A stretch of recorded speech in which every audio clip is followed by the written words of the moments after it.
Blog Talk Radio.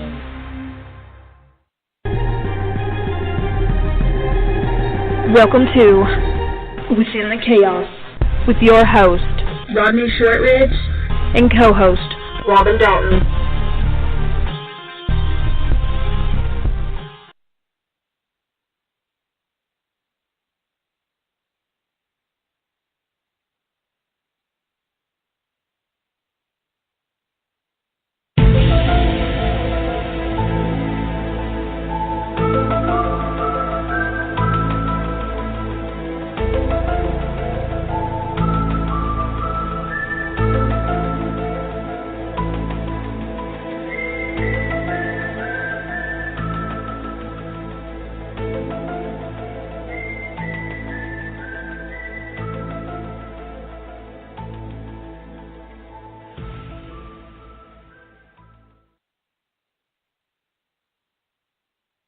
The Exchange Hotel's third annual paranormal conference, held at the Civil War Medical Museum in Gordonsville, Virginia, June 17th and 18th.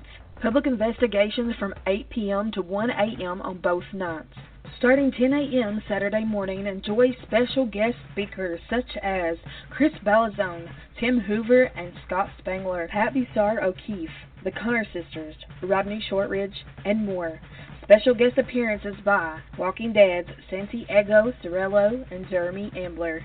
Special guest readers, intuitive mediums Meredith McDonough, Nancy Waltz, and psychic medium Pat Bussard O'Keefe.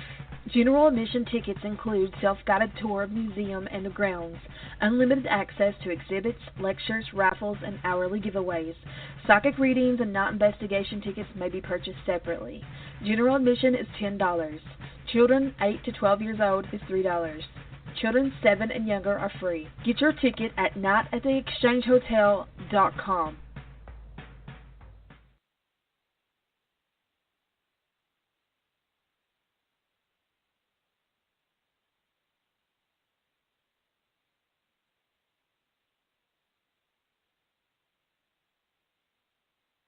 Countdown has begun.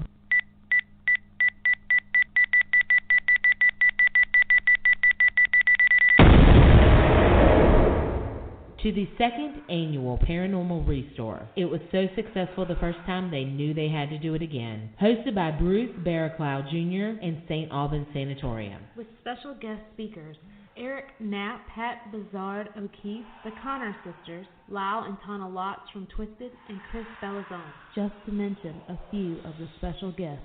This event is going to be held on May 21st, 2016, for the price of $50 per ticket, with the proceeds going back to restore St. Albans Sanatorium. Not only do you get lectures, but you also get investigations. Leave your mark on St. Albans just as it leaves its mark on numerous people that come through its doors. Order your tickets online at www.stalbans-virginia.com.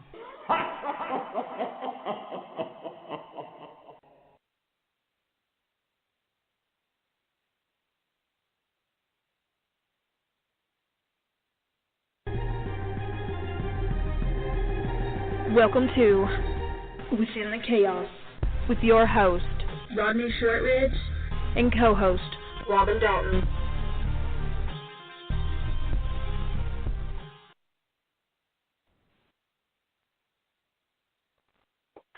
Well, we're a little early today. I didn't know that there was the show before us wasn't going to be on. So we got a few minutes, Robin. You want to shoot your shit before our guest comes on?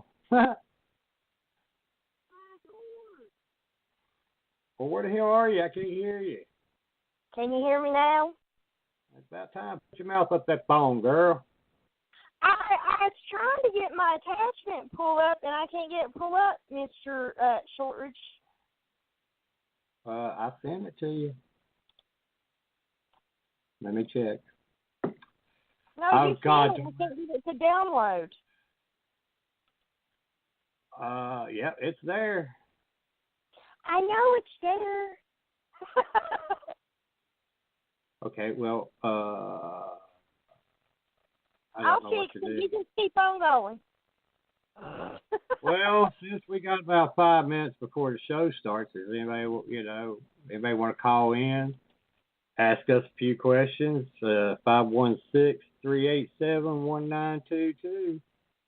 We put you live on the air and let you ask me and Robin any question you want. No question is not a dumb question. That's what y'all always tell me. Well, it's true. You know, there's a lot of people that scared to death to ask a question. Oh, Lord, I'm not. I'll ask. So, what have you been up to today? Well, Shanna went and finished her testing today, so she is officially out of school. Good. Congratulations. I know, I'm so proud. I bet you are. I am. Yeah, she had a rough go of it, but she got through it, and she did. She made me super, super proud. Well, we're all proud of her. Proud of all these kids that work so hard to graduate and get their degrees and diplomas and stuff. It's hard. Lord have mercy. I can't imagine trying to go to school today. I'm telling you. It's crazy. You know, these poor little kids, they have to deal with so much at school anymore. You know, the schoolwork anymore is the easy part. Yeah. It's Yeah, that's true. I mean, they get, like, flooded with homework. They get bullied. They got to deal with all kinds of stuff nowadays. But yeah, I well, guess like, it makes them tough for in the long run. yeah. Not like when I went to school. Shit, that's been, I hate to say this, but next year will make 30 years since I graduated. I can't believe I'm still alive. I thought I'd be dead a long time ago. Loud. Yeah. If anybody got any questions, I mean, like I said, call us up at 516-387-1922. If not, me and Robin's going to just sit here and bullshit until it's time to actually do our show and our special guest, Eric. I'm still trying to download my class. I can't get them to download.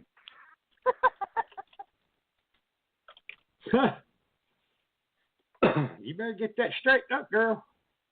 I'm trying. I'm really, really, really trying. Oh, have mercy. Kate had technical difficulties. We've had technical difficulties for the past 2 weeks, it seems like, or 3 weeks. I know. Well, I'm going to try something. If I hang up, I'll call right back. Okay, that's fine. Well, she left me all by myself, so I don't know what to say. Just had one of those days where, you know, you're tired. Been a long day. Excited about our guest coming on. Oh, everybody's going to be so excited about Erica Lukes. Oh, I'm telling you, people are going to be excited. Because I'm excited. Can't wait to get her on here in a few seconds. So, of course, Robin ended up hanging up on me. But that's all right. We'll get through without her. It'll just be a little lonely. But everybody enjoying this heat. So, boy, I tell you, I'm not. Oh, have mercy. Fat boy in heat does not go well at all. Excuse me. And I also want to mention there's people in West Virginia where they had that flood, and our hearts go out to you all. Well, we'll get ready to start the show here in just a second, people. Thank y'all for being patient.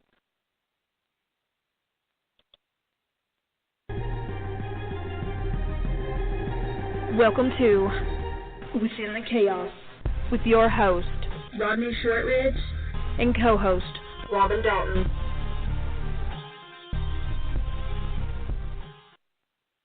Good evening, everyone. thank you for joining us tonight.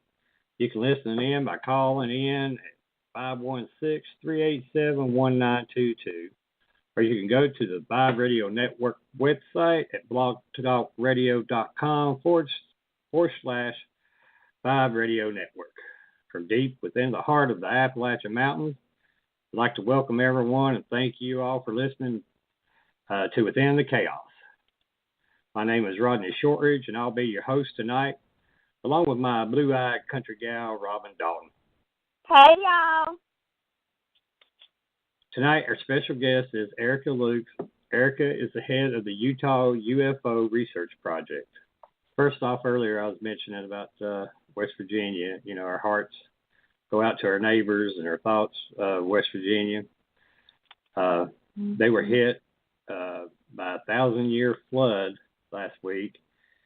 And if anyone would like to donate any supplies, your time to help with the cleanup effort, please contact one of the many online donation centers within. Go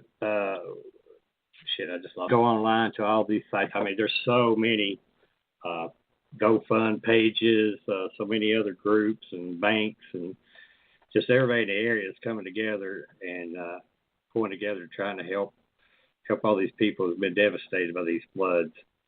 And every little bit helps. So don't think that a dollar can't go a long way, but it can in a situation like this. Also, I'd like to wish everyone a happy 4th of July. America turns 240 years old on Monday. And I want everyone to be safe out there. Party hard, but damn, don't get in trouble by the popo. Robin, how was your week? Well, my week, of course, was busy, but very blessed. I officially got hired finally after going through school and all that, and I finally got a job that I think is going to work out wonderful for me. I'm in training, and my daughter graduated today, so you know things are going pretty good. But going back to what you were saying about the floods, you know, considering West Virginia is my home state, and you know we aren't a very wealthy state. So you know it would be nice anything anyone can donate, and you know off the wall items that people don't think about, even though they're not really asking for clothing. The volunteers and you know the people up in that area, they really need socks and fresh socks, you know, to try to stay dry as they're working to clean up. And also, any items you can send for animals at the animal shelters. You know, it's little things that people forget about. So I appreciate anybody who has reached out to help West Virginia through all this.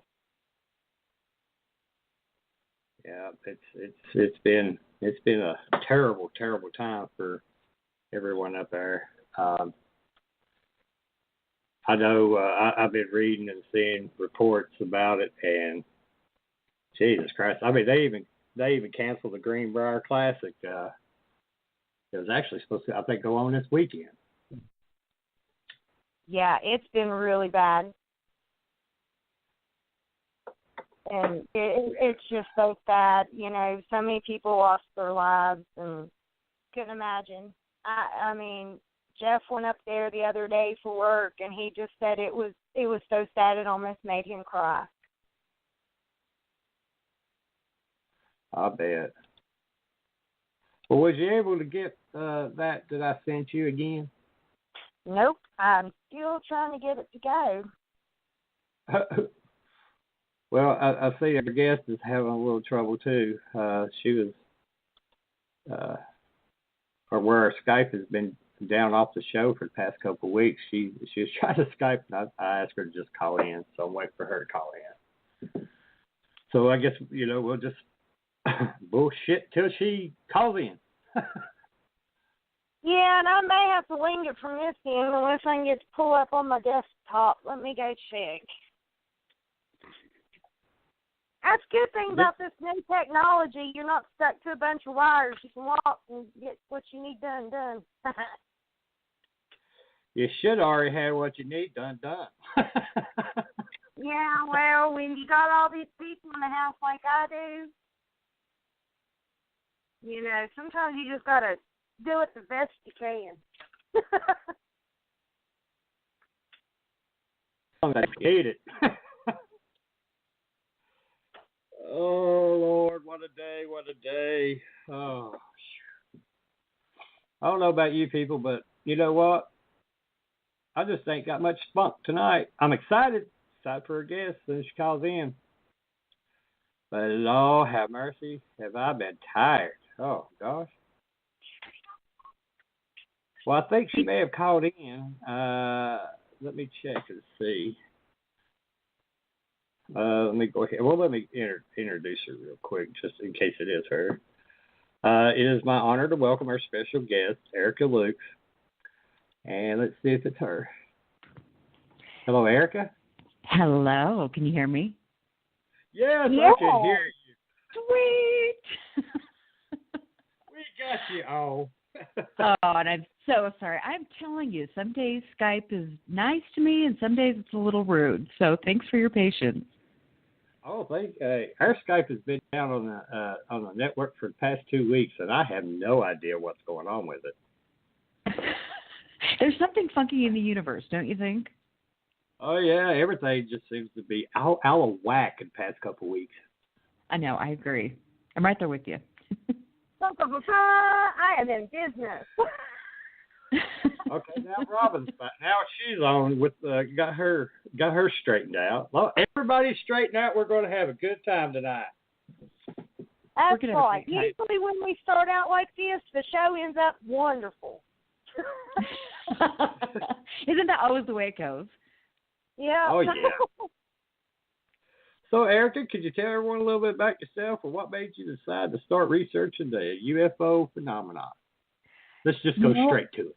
Okay, I like your style. A man who knows what he wants. This is good. I have always absolutely found this topic fascinating. I mean, I remember being 6 years old in the library, seeing a book about UFOs, and just there was something there that just grabbed me immediately. And so I always looked at articles and researched things, and I was just drawn to it. And I remember back in high school picking up Communion by Whitley Strieber, and just like everybody else that I know that's in this field, when they saw the cover of that book and read that book or read Bud Hopkins, it was just like there was something there for me. It just struck a chord.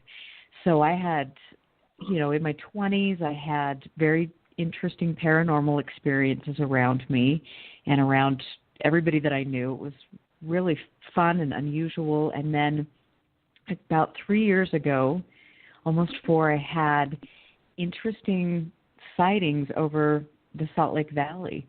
And I kept, they were these orange orbs that I saw with other people in Utah, including my friends, and it was just so fascinating to me. I said, I need to know what this is, and I want other people to understand that there's something going on right in front of all of us, and we just have to pay attention. So it was just been a lifetime full, and then my personal sightings, and it was just, full force ahead. Awesome. So the research that you're working on, the Utah UFO Research Project, can you explain that to people and what that is and what you do? Yeah, in fact, actually, we just have changed the name, and it's called Unexplained Utah. And so it's really cool. I used to be the state director for MUFON here in Utah, and my assistant state director is a fellow named Jeff Cox, and he and I both have formed this new organization now, and that is an organization dedicated to scientifically researching not only the UFO phenomenon, but also cryptozoology and then the paranormal.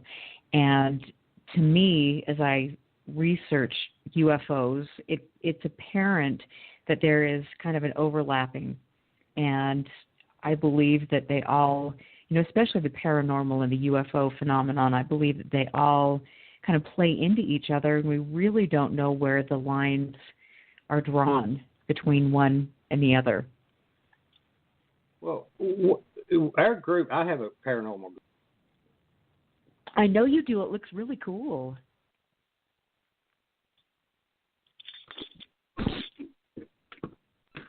Some of our members were outside, and we seen a UFO, and we had some occurrences at the house. And Clayton told me, he's like, do you think, he's like, I always thought that maybe UFOs may have something to do with the paranormal also that people are not investigating or really looking into. So do you think there might be some type of parallels with it? I mean, that you've seen or any evidence that you've gotten? Absolutely. I think that it's, when you have a UFO sighting, typically most people who have one sighting have multiple sightings. This is what I'm finding out. And they also experience paranormal occurrences either, before, during, or after their UFO sightings. And so whether, I think the problem is that we just don't understand, what is paranormal? What are we really experiencing when you see orbs in your bedroom? Is that the same energy as an ET? We don't know, and that's the thing that's so fascinating to me, and I believe that there are so many parallels that we need to look at. I agree. So, could you tell us about your qualifications and duties while you were at MUFON?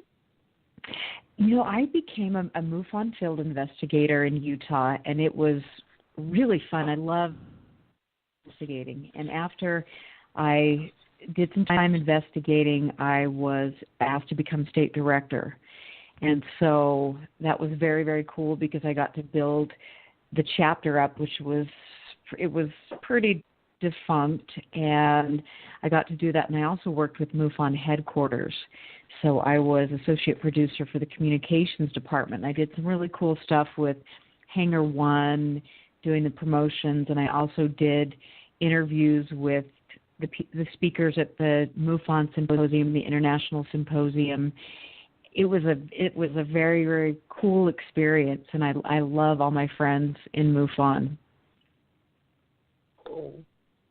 So when you resigned as state director, were you already working with the Utah UFO Research Program, or was that something that came later? That's a great question, and I've always tried to incorporate other people into my realm, and I had all of these contacts and ideas, but I decided to resign after some things that happened that just weren't resonating with me. I didn't agree with them, and then I formed the new organization here in Utah. Oh, okay. All right, and for people who aren't, I need to know, is there a difference between UFO and UAP, or are they the same thing?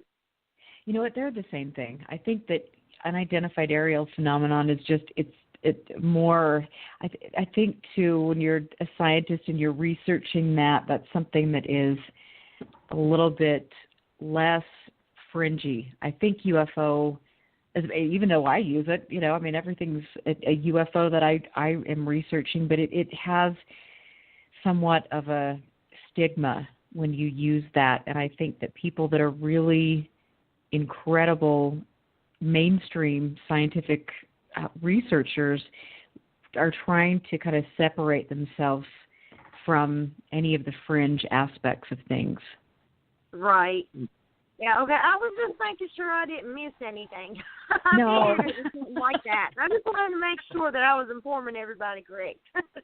No, and you know what? It's a great question. I have to tell you, UAP, in fact, we heard Hillary Clinton talk about UAP. She actually mentioned that, and it was interesting because one of my friends, his name is Ted Rowe, and he is executive director of NARCAP, and they are really amazing organization that investigates, that researches incidents with aircraft and how they pose a safety threat. They do a lot of international work. They worked with the Chilean government and a great organization, but they actually were briefing Podesta and some White House advisors, and that was where UAP came up. It was Ted Rowe and NARCAP that coined the phrase UAP. Cool. What type of scientific study or tools do you use for the research for UAPs or UFOs? You know, it's what we have to do is we have to kind of come up with, we have to get data, we have to analyze the data, and then we have to come up with and test a hypothesis. And it's very interesting because when I worked with MUFON, you know, we were investigating cases, and it was not so much about kind of more of the research aspect. It was just about investigating cases. And so when I started this new organization, it was really in the hopes that we would take the data from not just one investigation, but all of the investigations, and then use that data to establish patterns and then kind of develop and test any theories that we would have as to why these objects are appearing in certain places. Is there a specific time of day?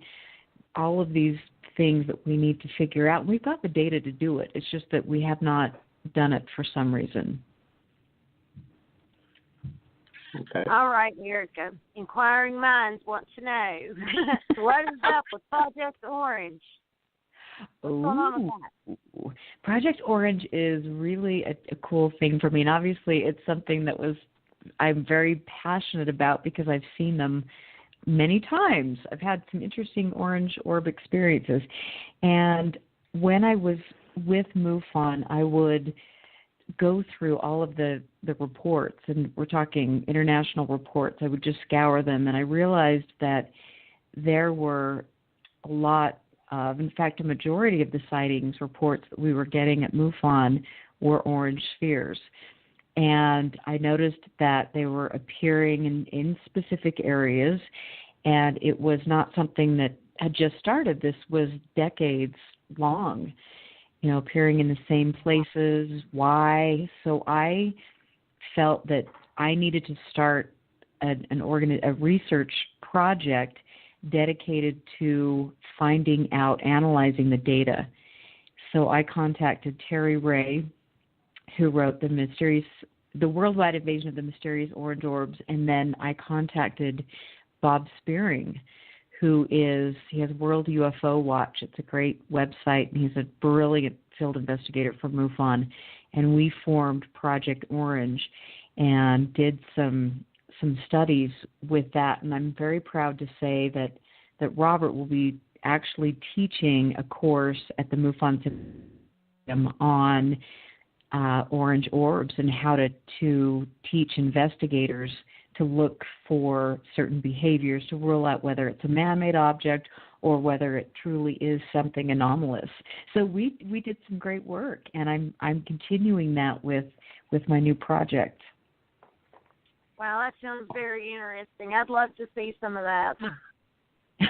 Well, just pay attention, because I think that if you are really good at becoming a trained observer, you really understand, and I'm sure both of you do, how to identify an aircraft, how to identify natural phenomena. You can pay attention and you'll start to see things, and it is quite unusual, and it's exciting. Well, I know last summer, me and my mom was sitting on the porch. It's about 10 o'clock at night, and we were looking towards the north sky, and it was at night, and I seen a red light object coming across the mountain, and it was going at a slow rate of speed, and it was very high up. It wasn't a satellite, it wasn't a star, and what was fascinating about that light, because I draw Mom's attention to it. I said, why is it going that way? And then all of a sudden it starts backing up. It's like it stopped and then started backing up the way it came. And then we kept looking in the area and watching it. And all of a sudden there was, a big white flash of light in the sky. And then it was gone. Interesting. So That is interesting. my mom's like, "Oh my God, what was that?" I'm like, "I don't know." But my God, I can't believe we sat here and watched that. Yeah, that is, especially since it changed directions. You know, And it was going in a straight line. Yep, and it was going at a slow rate of speed. It wasn't traveling fast, and there wasn't the aerial markers, the red or green blinking lights or nothing like it. It was a solid red light. Wow. Well, one of our team members sent us video, I believe it was last week, that went viral it was on news up in Ohio about, what everybody believed to be a UFO, and it did have a very distinct look to it. To me, it looked legitimate. Of course, everybody's going to tear it apart. But that was the coolest thing I'd ever seen. I'm not sure if you got to see it or not. Like I said, it was up over in Ohio. No, I better look for it. That sounds really, really cool.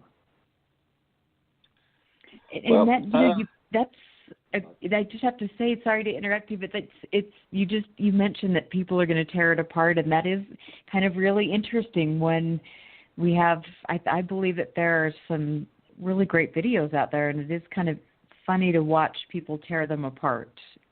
I find that interesting. Yeah, but don't believe the dumbest stuff that you can see is not real. I know. That's what amazes me. Well, that's just like the evidence we get.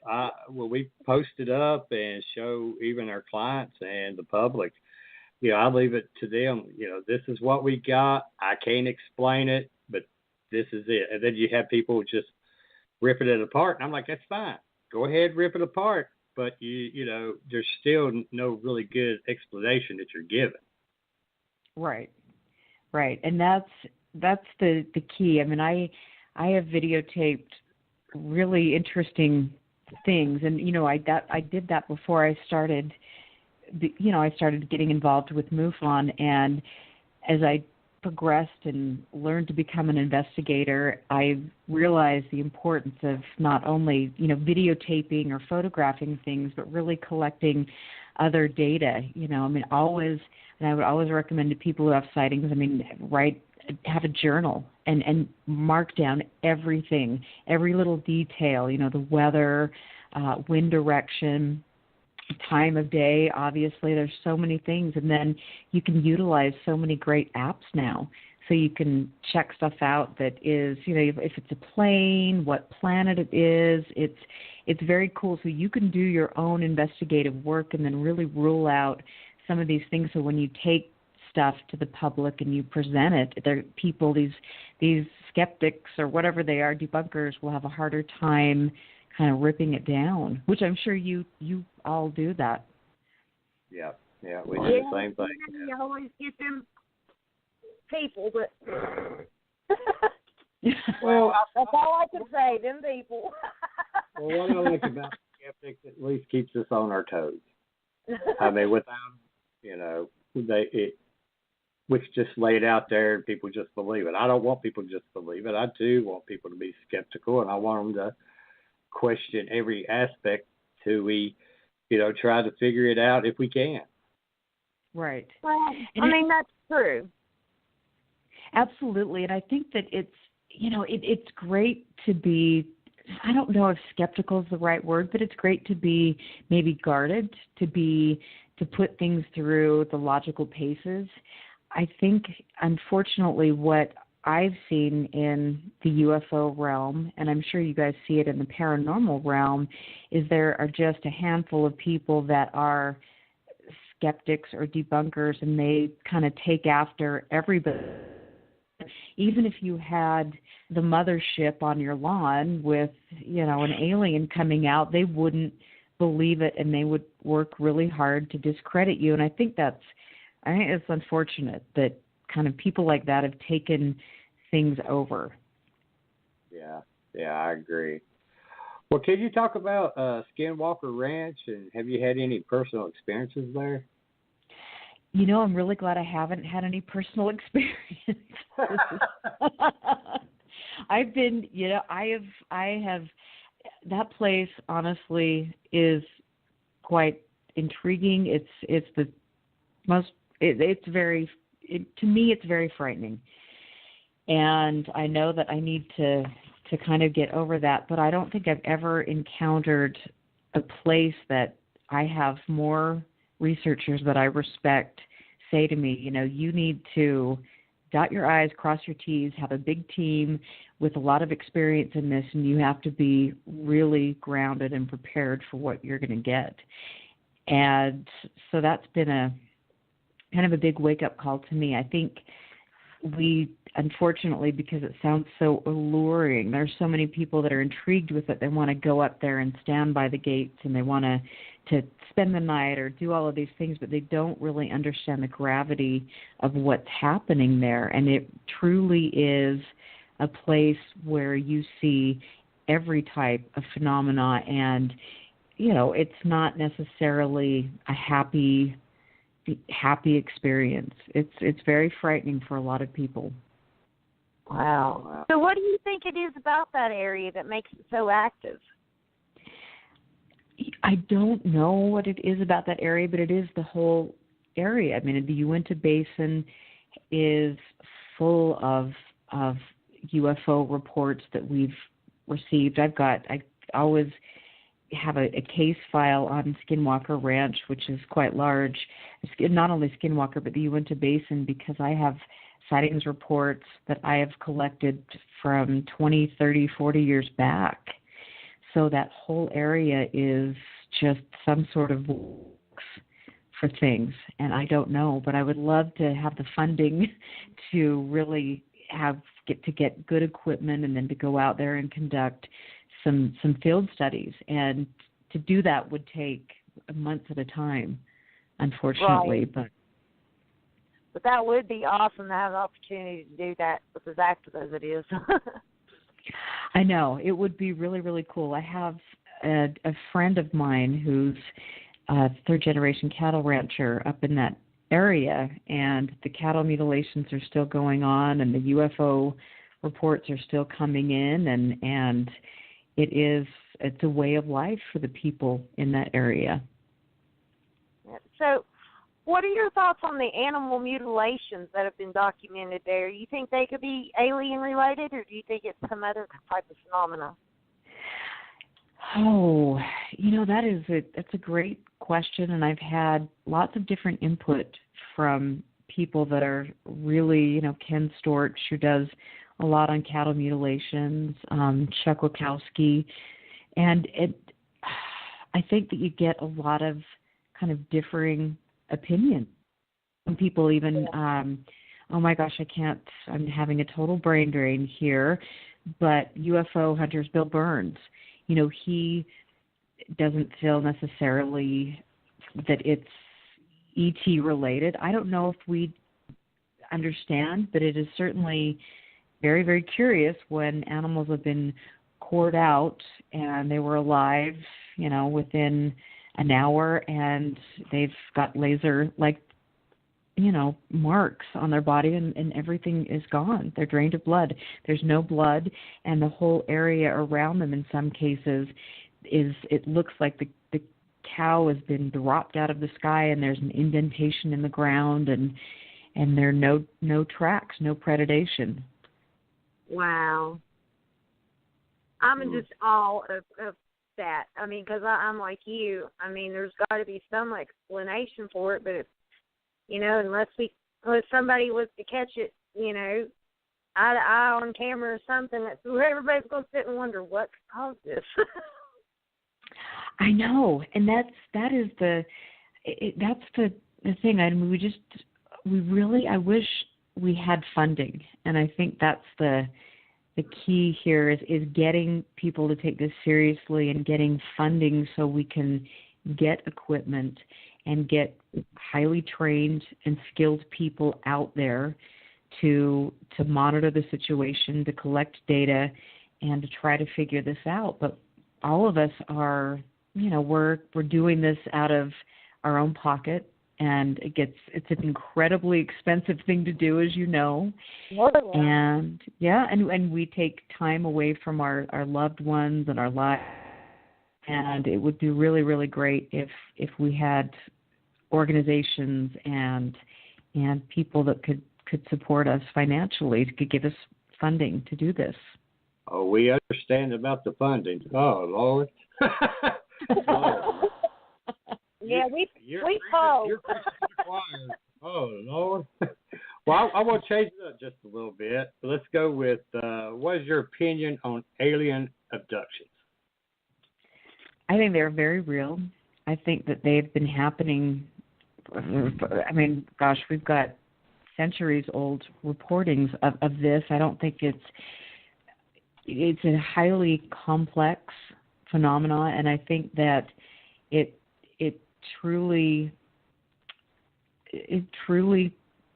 scars people. It is obviously a life-changing thing when people start to come to terms with what's happened to them. And I think the hardest part is the fact that most people, the general public doesn't take this seriously. And so not only do you have the trauma of all of these events that people have to endure in silence, the psychological trauma, but then you have this added component of them not being able to talk about it, and if they do, they're going to be ridiculed, and so they're getting all of this trauma from every different direction, and I think that's incredibly unfortunate, and that has always been something that I hope changes, and I hope people begin to understand that this is happening.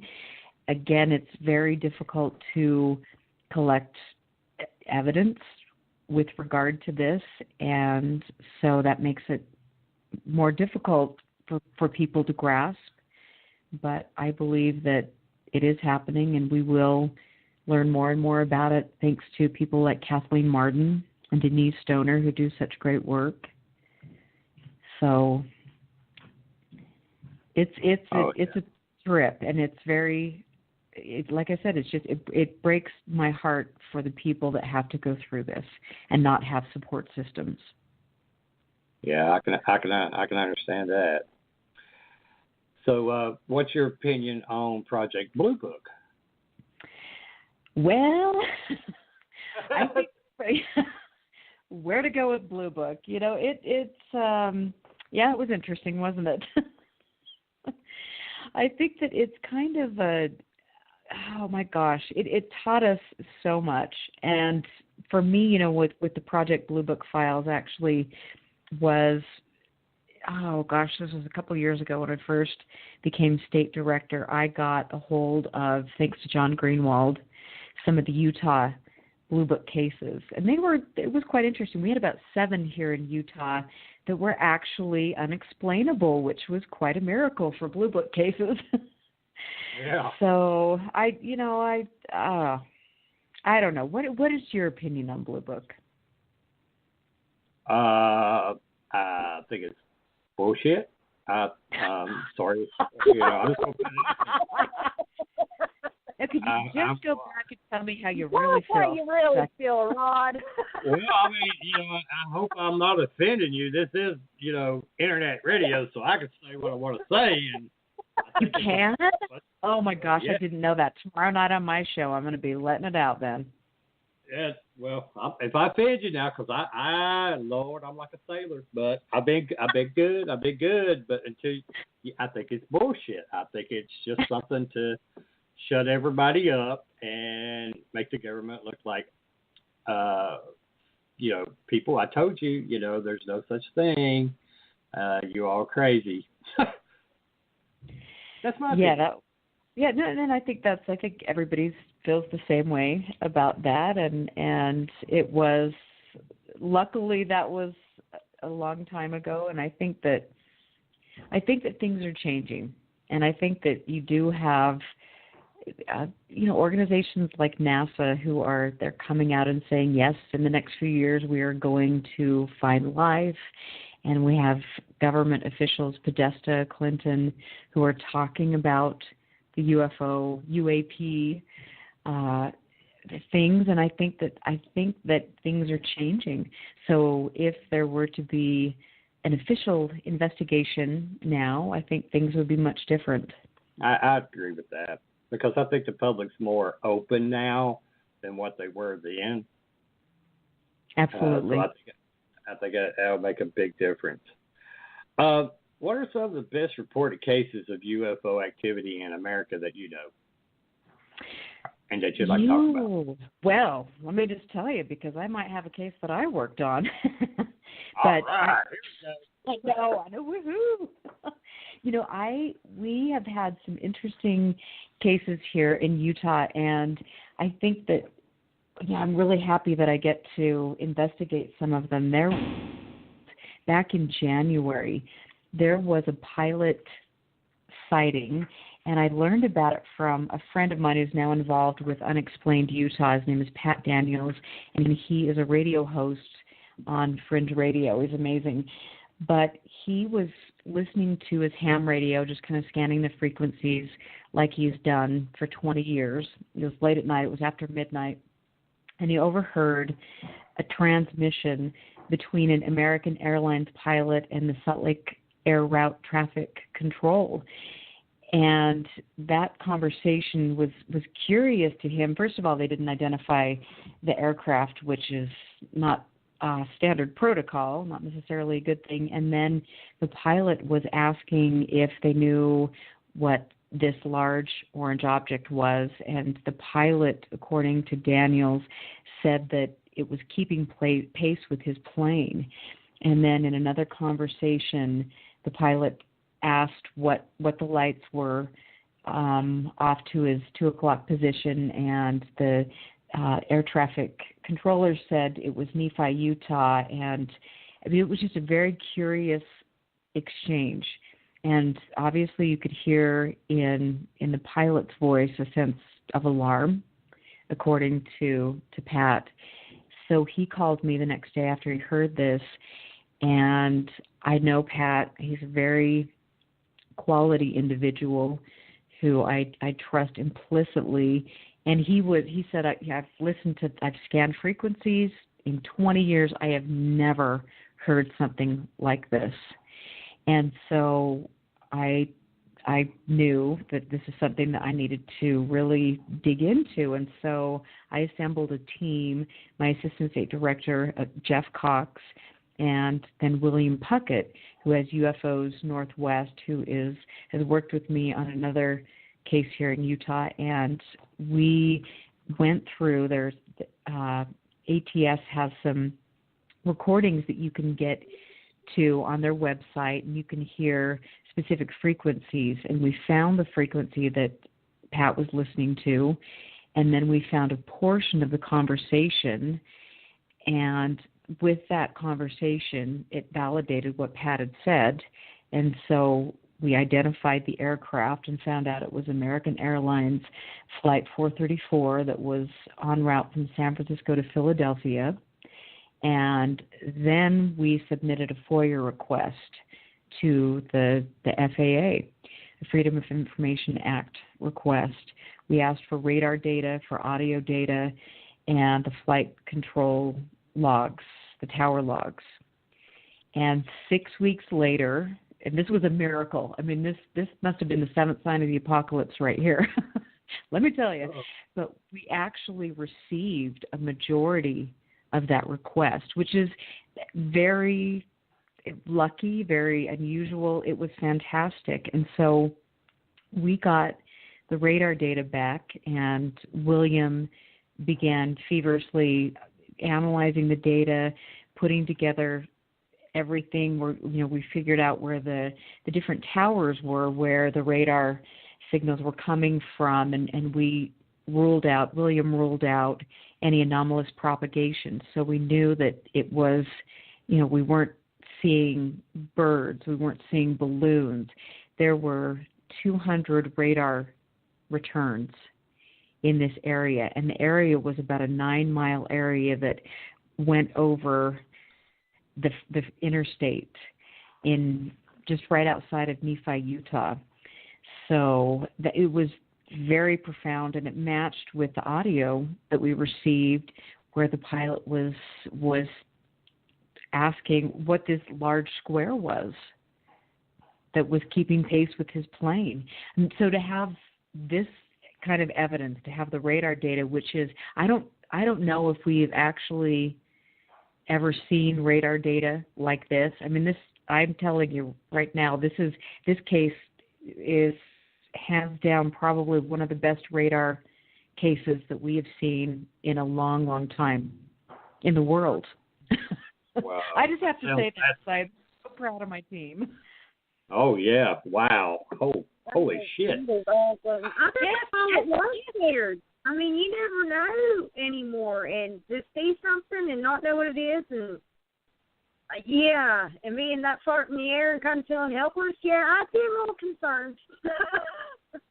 Yeah, and it's highly unusual for a pilot to. I have some friends who are commercial pilots, and there's a real code of ethics, and you don't really, not ethics, I think that's the wrong word, but there's a code, and you don't really talk about much when you're communicating with the tower. And I think that for air traffic control, so for the pilot to go over the air and to say something like this was unusual. And the interesting part that we noticed when William analyzed the audio tape, because we only received a portion of it, is a portion of the audio that we did receive was redacted. So what was on that missing portion? Yeah, I makes you wonder. So is there any credible evidence that we or the extraterrestrials have made contact? Oh gosh, I think there's that's the hard thing. I mean, it's like evidence according to who? Right. I don't know how that goes. To you, I mean, I have to pretty much trust your opinion. So. But you know what I mean? I think it's such a, I don't know. I think we need to define evidence, because it seems like there is never enough quote unquote evidence for certain people. I mean, I know that I have evidence they've been here because I've seen them. I have great amounts of video and photographic evidence. I know that I have talked to multitudes of people, researchers, witnesses, who have had very credible sightings. So to me, that's all the evidence I need. But in a scientific, I mean, if you're researching things, then you would need to put things through the paces in that sense. But my gosh, we've got decades of documents from military pilots and witnesses from all over, government officials. It's just incredible. And to me, at some point, I think that we really have to stop saying, are we being visited? We know we are. We don't necessarily if it's something that has been here as long as we've been here, that perhaps we haven't had the ability to perceive, and now that we've made such advancements in technology, we have that ability. We don't know if it is something that has the capability of traveling millions of light years, to come visit us. I mean, we just don't know. That's the thing. That's what makes it so exciting. Yeah, I mean, you're never going to run out of things to learn. No. And that, to me, I mean, I've learned so many fantastic things, not just about extraterrestrials, but just about the natural world and about other people and behavior. And I think that investigating this UFO world has been so beneficial to me as a human being, and I've grown in ways that I can't even imagine, just learning more about our world. Okay, so have you ever... Oh, sorry, Rod, go ahead. I get ready to say, I do know that when I have these UFO researchers on, we're going to have to do 2-hour shows because, I mean,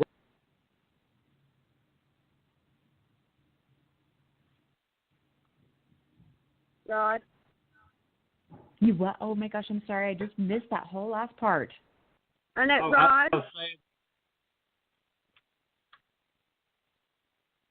Rodney.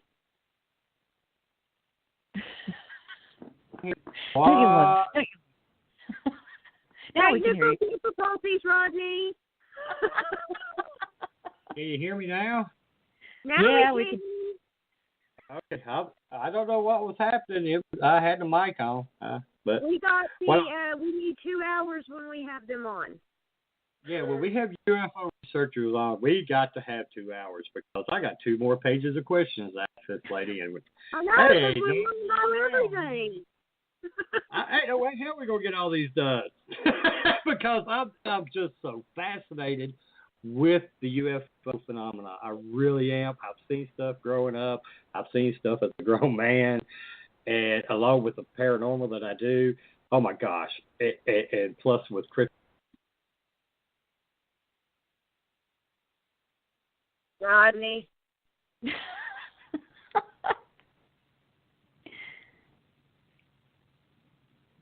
I hope you realize. Can you hear me now? Well, yeah. Hello? Yep, okay, we got you. Y'all messing with me, ain't you? We are not, I promise.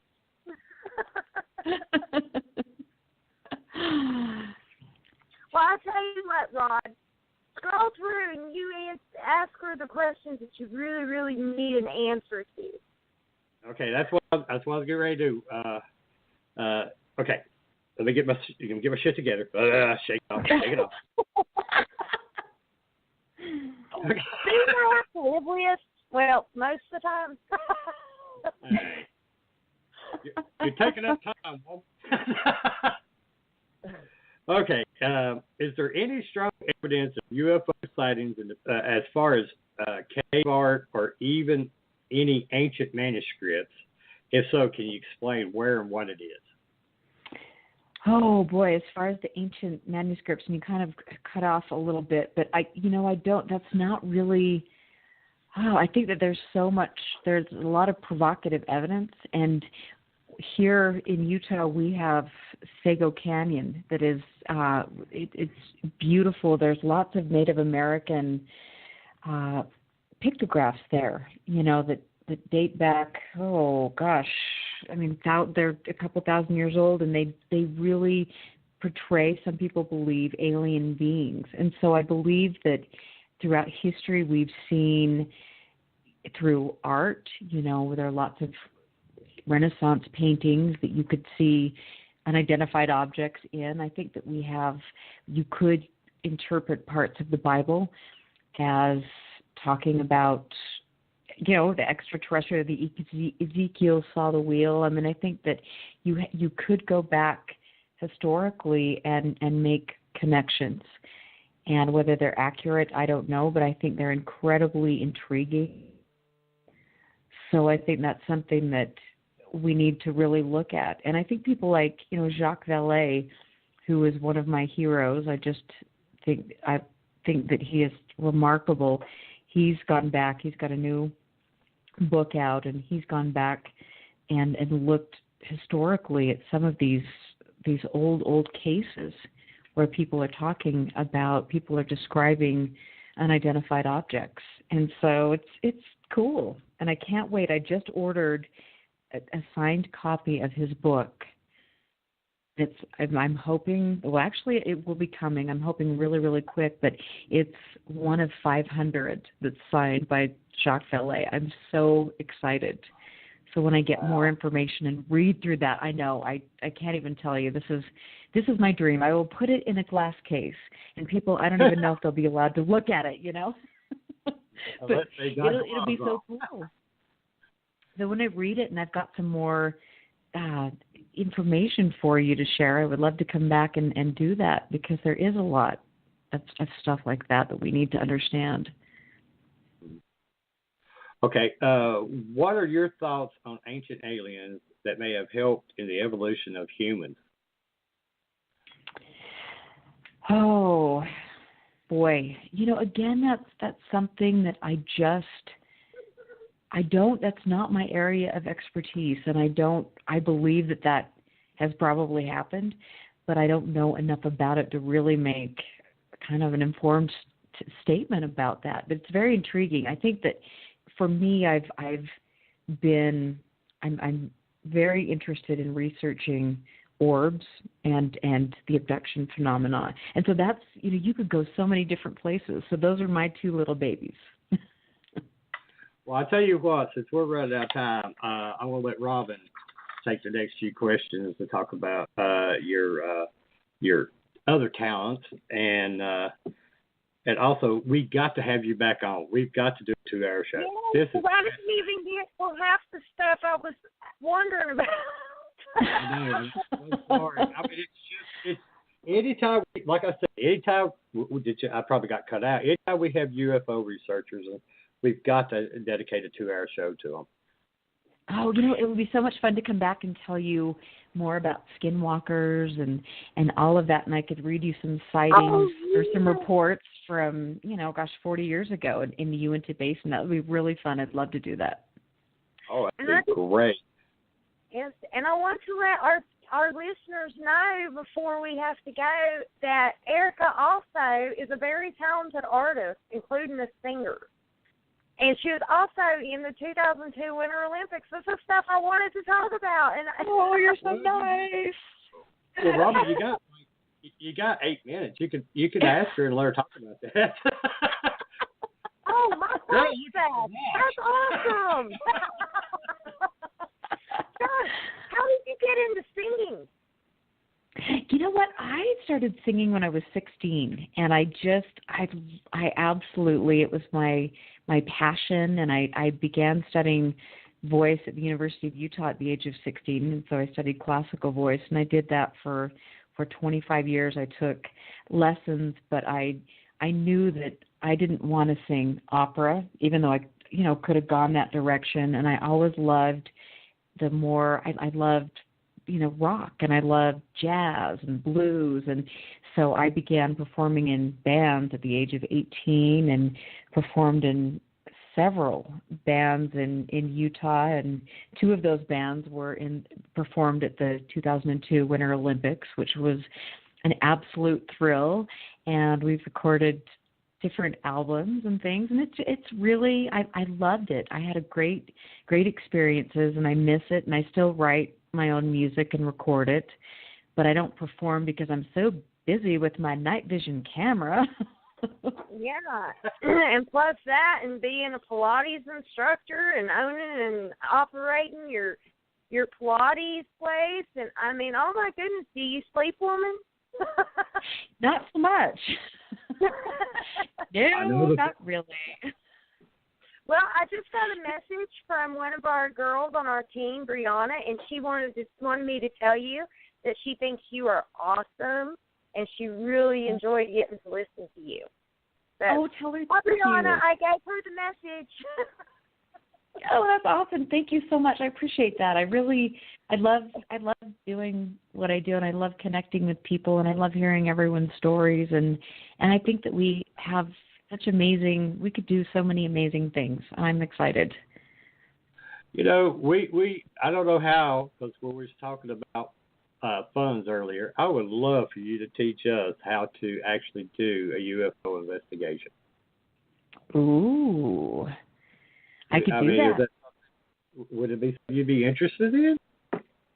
Oh, yeah, that would be great. I think that if being paranormal investigators, you have a lot of the equipment that you would be utilizing if you were doing a UFO investigation, and it's the same type of thing. You have certain criteria for your certain protocols for investigations, and you want to do things very methodically and things, and I would love to help you do that because it's really, really cool. And like we were saying at the beginning of the show, there's a lot of commonalities that you see from one thing to the other. It's amazing. You should do it. Yeah, I really would love to. I mean, we should do it. We have to make plans to come to Utah and let you teach us your ways. Oh, Lord have mercy. Sounds like you got a little country in there with that. Lord have mercy. Lord have mercy. That's right. We'll get you down here in the mountains. Yeah, sit down here and let her watch the UFOs I sit and watch. And I ain't been drinking either when I see them either, people.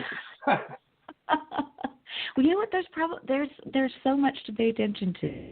There's so many wonderful and profound things that happen. We just need to slow down and step away from the computers and really connect and learn, because you'll see things. You just have to be open to it.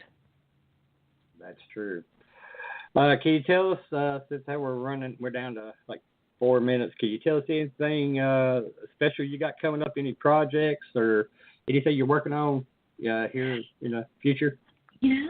Well, I actually have 2 upcoming lectures that I'm doing. I'm very, very excited. I'm speaking at the New Mexico UFO Conference coming up with John Greenwald and Stanton Friedman and Dave Marler. So that will be really fun. That's October 22nd. And the ticket prices, I mean, it's $25 to hear all 4 of us, which is that's just so insane. It's amazing. So I'll be doing that, and then I've got Starworks Symposium coming up in November in Laughlin. That's Paula Harris's big event with Stephen Greer and just some really wonderful people there. I'll be speaking. I'm very excited for that. And then I'm also flying over to Colorado next weekend to do Beyond Belief with George Norrie. He has a TV show, and so that'll be fun. And then I'm going to be on an upcoming episode of a new History Channel show this fall. Oh, that's awesome. Oh, cool. I know. So that was the short version. Sound like me. I have to go through the calendar book just so I can keep up with everything. Oh, gosh. I know I seriously need somebody to help me with this, because I'm learning to perfect my organizational skills. It's a challenge. And I have to say, too, I've got the coolest interview tomorrow night with Chris Bledsoe, who has not spoken publicly for a long time. And he had a really amazing, well-documented, well-investigated encounter in Fayetteville. And that was back in 2007. And so I'm really honored to speak with him tomorrow on UFO Classified. So if you get a second, listen to the show. Oh, I will. Next thing is, if anyone has any thoughts or comments or any, they want to get in touch with you about anything, you got any contact info you want to put out? Yeah, absolutely. Can find me on Facebook and message me. I'm always on Facebook, much to my dismay sometimes, but it's under UFO Classified, and then I have UFOclassified.com, which is my radio station website, and I have email contact information on there. And I would love to hear from anybody, and if you have any orange orb sightings, anything that you want to report that you feel is an unidentified object, I would love to hear about that.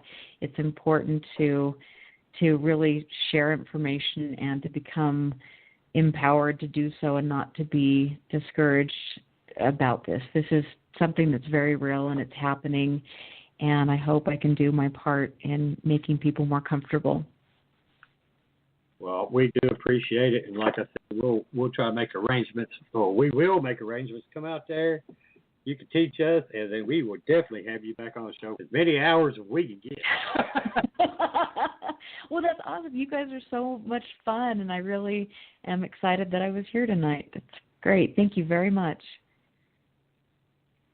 Thank you so much. Well, I want to tell everyone. Stay out of trouble. Oh, yeah, I try. You too. It is Thursday. I'll save up for tomorrow. Okay. Well, our next week's guest will be author and multi-state director of MUFON, John Ventura. So everyone. Yo, everybody get up!